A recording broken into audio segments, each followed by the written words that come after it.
Hey everyone, welcome back to our channel. In today's tutorial, we'll be learning how to insert rows and columns in Excel.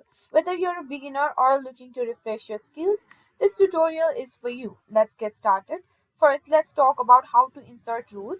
Here we have a simple spreadsheet. Now let's enter some data.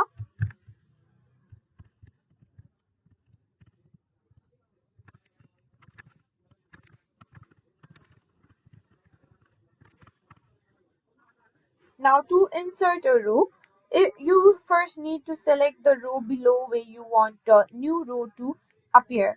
For example, if you want to insert right below this one, now if you want to if you want to create above 5, you need to click on 5. For example, I'm going to be doing this.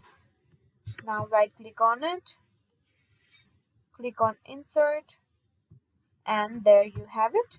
Now the 1 has created a new row.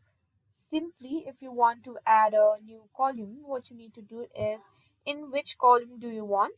For example, I'm going to be doing. Now click on insert, and here you have it, new column.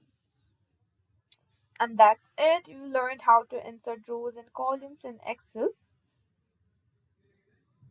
If you found this tutorial helpful, don't forget to give it a thumbs up and subscribe to our channel for more Excel tips and tricks. Thanks for watching and see you next time.